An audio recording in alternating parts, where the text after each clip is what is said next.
getting an apartment to rent or to buy without being in the country used to be pretty much impossible. There's rent and then gastos comunes.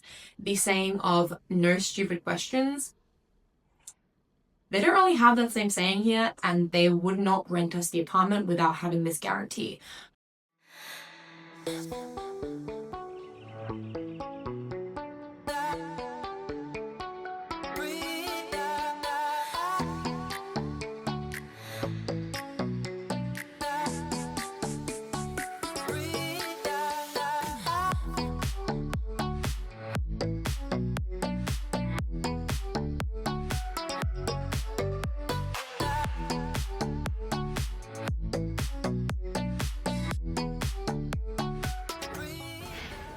Hello, welcome back to another video, or hola, bienvenido de nuevo.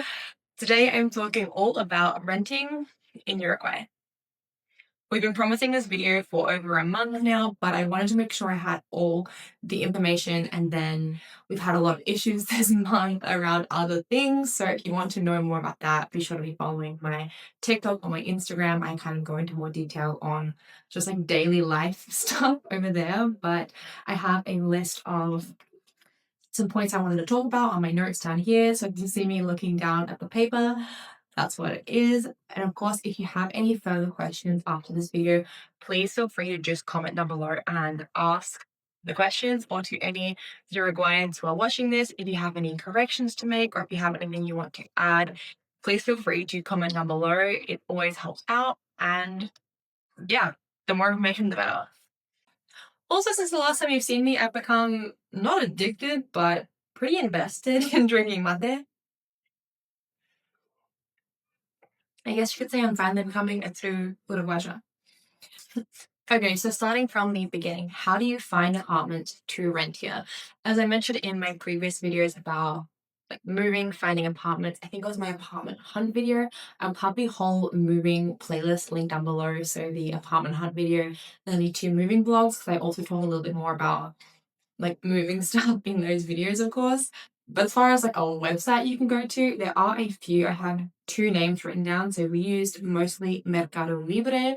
I mentioned this website before. It's essentially just like a one-stop shop. It's like their version of like eBay slash like Amazon, or like local stuff. So not only can you buy like batteries or handbags, like gym gear, you can also go onto the renting section. So alquiler, there's a whole section on Mercado Libre that lists apartments for rent, and I believe you can filter for like what kind of apartment you're looking for and what, like how many bedrooms or whatever, and then also what area you're wanting to rent in. So Mercado Libre is one option. Also Arqui brokers, so ARQUI, I'll have it up on the screen, brokers. I will try to link both these websites and any others I can come up with in the description box down below, so you can check them out. As always, these apartment websites are going to exaggerate. It's going to be hard to know exactly what the place looks like. A lot of the photos on these websites are really, really average. The real estate game here, it's definitely changing, especially due to COVID. I did actually read something recently that more properties here than ever have been sold sight unseen, which is pretty unheard of for Uruguay. So more and more things are becoming online accessible due to COVID. But there's a long way to go. So that's something I actually found out about Uruguay before ever moving here, is that getting an apartment to rent or to buy without being in the country used to be pretty much impossible. And since going through this process, I can see why. But by the looks of things, things are finally changing. They're becoming more online accessible again due to COVID. So maybe by the time any of you guys actually move here, you will be able to do a lot of it from outside of the country. But previously, you really had to move to Uruguay, get an Airbnb or something for a month or two while you sort out all this nonsense, which I'm about to go into. I don't know how much of this process is even possible to do from a distance, but let's get into the other steps. So a lot of these apartment listings on these websites are going to be like photos taken on someone's iPhone, really pixelated, not very quality, but you know, you get what you get. Plus, if you want to see more examples of apartment options, go check out our apartment hunting in Uruguay video. And again, if you would like to see more like price range options, like from really low, cheap apartments to the really high ones, then comment because I would love to make that video. It would just take a little bit to set up, and we would be making a video purely just for like the YouTube basis, not for our own actual apartment hunting journey. So if you want to see that, let us know. I'm going to try to make it sometime in the next few months. All right, as far as apartment viewings, again, now there are a few visual walkthroughs available online, but really not that many. So, yeah, the best bet is to wait till you get to the country and then set up walkthroughs around the apartments you're interested in. And I will just say that in Australia, at least, and I feel like the US is the same of no stupid questions. They don't really have that same saying here, and people will look at you sometimes when you ask very seemingly obvious questions. But if you don't know the answer to something, just ask, but be prepared to be looked at with some kind of judgment, because people do forget that as a foreigner, you might not know things that are very obvious to other people, like how to pay the rent, who you pay it to, all those kind of things. When you are doing your walkthrough, make sure to ask as many questions as you need to about what the price is, also what the gastos comunes prices are, because you're gonna need to pay both.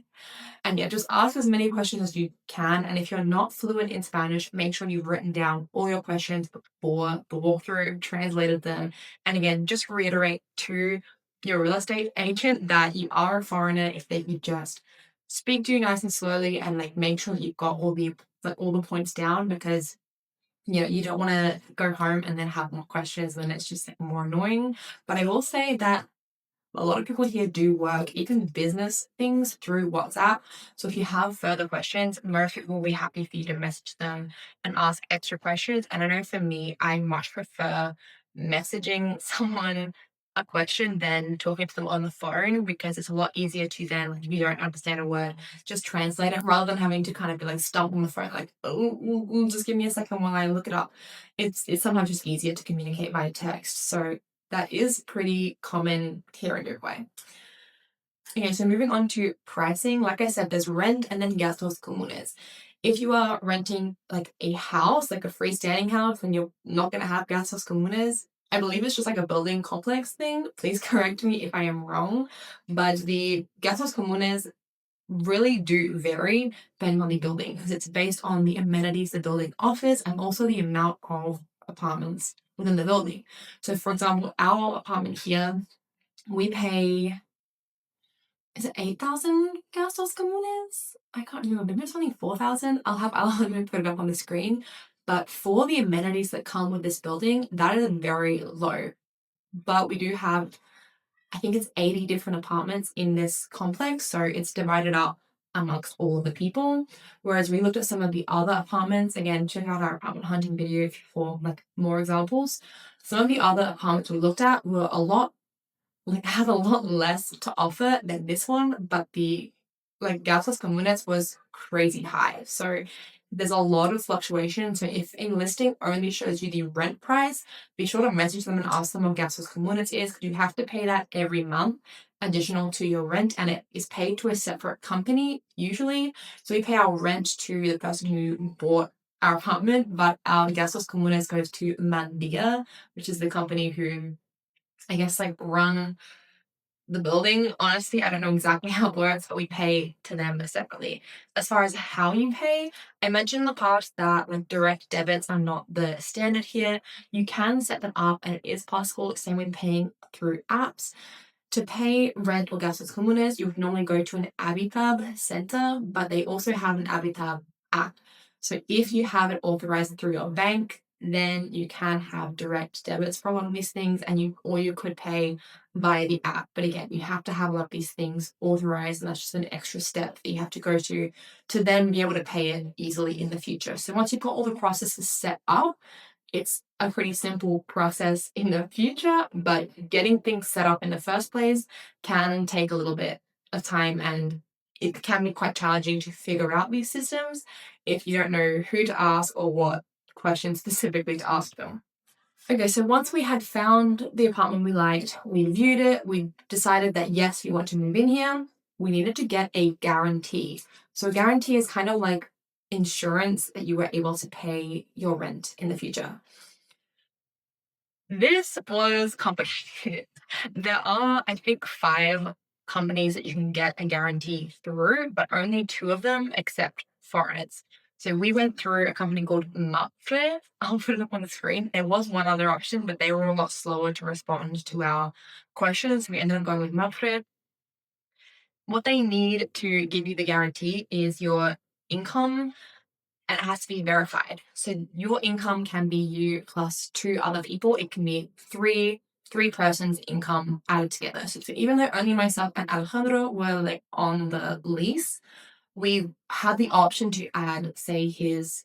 Actually, I don't know if we could have added one of his parents because they live in Spain currently. But we could have added like his grandma or someone. I think it can be an international person. I don't know. It would have probably been more complicated to then verify the income. But the point of the story is you can add up to 3 people's incomes for the guarantee. We didn't have to do that.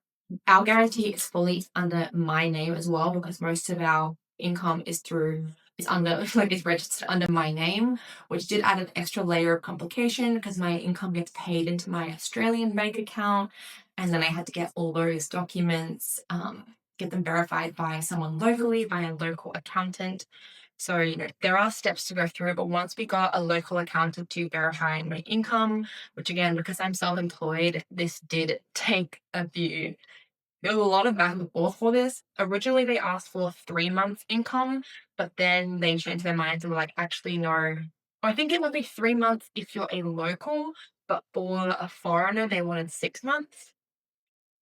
Either way, it was originally 3 months. No, like, no, we're like 6 months. So I gathered 6 months, like, records, got them verified by a accountant, and then submitted that with the application. They then changed their mind and were like, oh no, we want 12 months.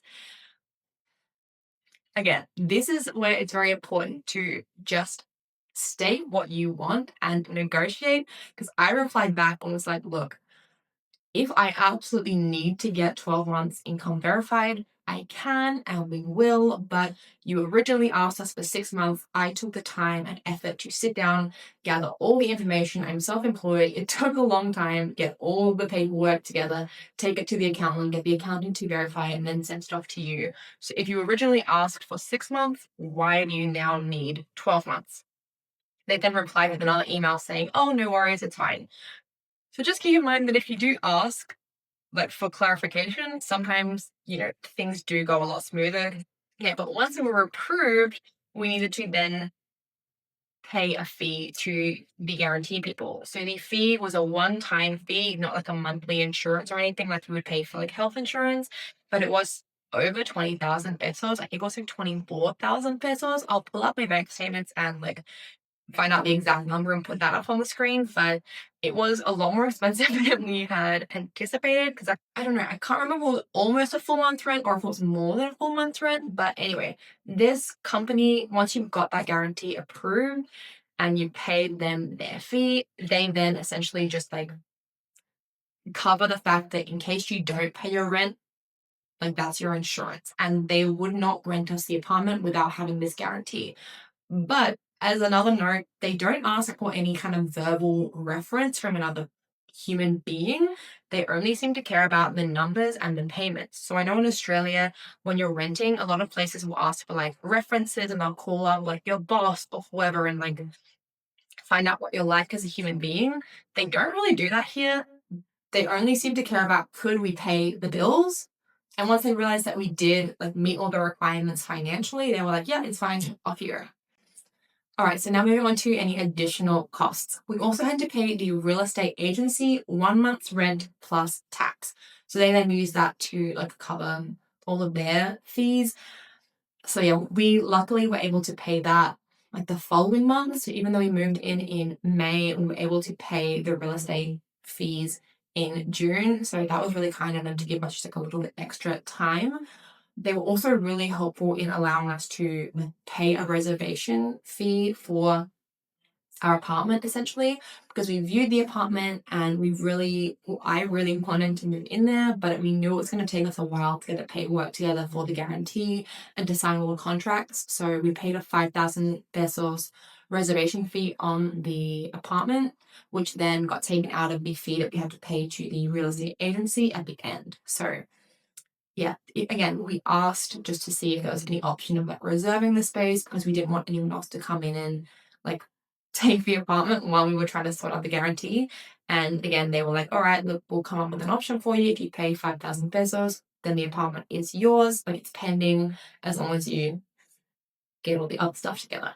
Okay, contracts. Of course, all the contracts here are going to be in Spanish, but in case anyone also needs to do this, while we did read through them in Spanish and have both Alejandro and his family, who are like super fluent in Spanish, read over them in Spanish, there's also an option on Google Translate to upload documents. So for anyone who is curious and wants to be doing this themselves, you can upload the document to Google Translate, and then it will just like scan it and translate it for you, which can be very helpful. Of course, it's not always going to be a perfect translation, but just to kind of get the gist of what's happening, very useful. Another thing to note is that most contracts here are 12 months or more. Our rent was for 12 months. I know that in other countries, there are options for like a 3-month rental or a 6-month rental. Short-term rental agreements are not that common here. I'm not going to say that they're impossible because I don't know, but most contracts seem to be 12 months or more. For example, our Wi-Fi contract even was a minimum of 24 months. Of course, if you wanted to leave before that time, you could like pay out the additional like fee or whatever. Or apparently, if you can prove that you're only going to be here for 12 months and you have like a plane ticket or whatever to like prove that you're then leaving the country, then you might be able to get out a bit early without having to pay those fees. But yeah, a lot of contracts in Uruguay tend to be much more long term, and they don't do like short bursts of renting. Okay, almost getting to the end now. Utilities. Here, I know in Australia it's very different than this, but if this sounds similar to your own country, then that's fine too. The electricity employee needed to actually come to our apartment to like flick on the switch and connect our electricity. It had nothing to do with the building. It was all to do with UTE, which is the electricity company. You needed to organize this 24 hours in advance. We did not know this. So when we moved in, if you've seen our moving vlogs, we had no electricity for the first like 24 hours, which is not the end of the world. We ended up being just fine. But in Australia, you can just call up the company and it's mostly just like they can do it from a distance, just like, reconnect, swap over where they send the bills. Everything works out. But here it's not just where they send the paperwork and where they're charging you for. They have to physically show up to the apartment and connect your electricity. Same with our Wi-Fi. Our Wi-Fi took between 1 and 2 weeks to set up. That was with 𝒐𝒊𝒄. The people were really nice about everything, and like they tried their best to come out, but because of COVID, again, everything's a little bit more delayed, and to get charged a service fee for hooking up or swapping over our Wi-Fi from the old apartment to the new one. All right, now is a perfect time to talk about pets. You may or may not be able to hear the neighborhood dogs barking like crazy right now, which is another reason why filming has been problematic. But apparently, according to one of our real estate agents who showed us around one of the apartments, legally in Uruguay, you cannot be turned away from an apartment for having a pet. So they legally can't not rent to you because you have a dog or a cat. You could essentially have a Great Dane, like it doesn't matter the size of the pet, you can have it in your apartment. They can apparently make it problematic for you. Like what Alejandro said when we were planning out this video is they can make your life like hell. I don't know how they could do that. Like if you signed the contract and you have the apartment, surely everything is fine. I mean, maybe they can charge you when you leave, like when you move out, if the pet has done damage to the floors or anything like that. For example, if you had carpets and you had a dog or a cat who like peed on the carpets or ripped them up, then they maybe could charge you for like damages, but they can't not rent to you because you own pets. So that was good to know because we were moving with 2 pets.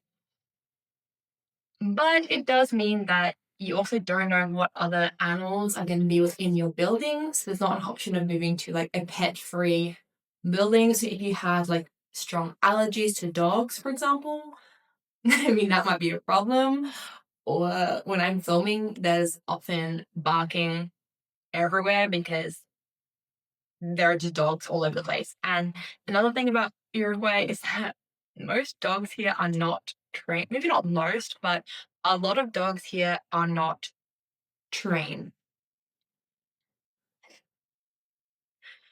which is fun. Like a lot of people just walk around with their dogs off leash, do this, like they'll be really aggressive. To be honest, our dog is not perfect. We're trying our best to train him, but he's a rescue dog and he did not have a family before us. So he can be difficult, but we're trying our best to train him. So yeah, keep that in mind that if you do want to get pets, great. It should be no problem, but you also don't know what other pets are getting within the building or the neighboring buildings. And yeah, sometimes pets can be quite aggressive or overexcited and just not very well behaved. But that brings me to the end of my list. Again, if you do have other questions, just ask down in the comments. I try to reply to every single comment. And again, if you are from Uruguay or you've ever lived here and you have anything you would like to add, then please add to the comments. Let's continue the discussion down there. Also, these points I've given are specifically for renting apartments in Montevideo, like the Montevideo area. It might be slightly different if you wanted to, for example, like rent a building, like a farm or something out in the interior. I'm sure the processes are a lot different. Or if you're looking to buy property, then of course the process is going to be a lot different, but we did not buy property, so I can't tell you exactly how that's going to work. Property here is a lot cheaper, like a lot cheaper than in Australia or the United States. Probably no surprise there. So one benefit is if you are looking to own property and you can't afford to in your current country, maybe Uruguay is a good way to go. But for now, we're just going to continue renting. And yeah, that's the end of the video. I hope you enjoyed. I'll see you next time with a brand new video. I am trying to upload every Wednesday, but we've had a little bit of technical issues as well as vaccinations, getting my vaccinations sorted, my residency, all of that. So more updates on all of that coming soon. Ciao. Yeah, yeah. Like, yeah. 𝒐𝒊𝒍𝒎𝒄. Y yo estoy pendiente a ti, de que tú llegaste a mí. Me tienes loco como tú te mueves. Yo no sé si yo te atreves.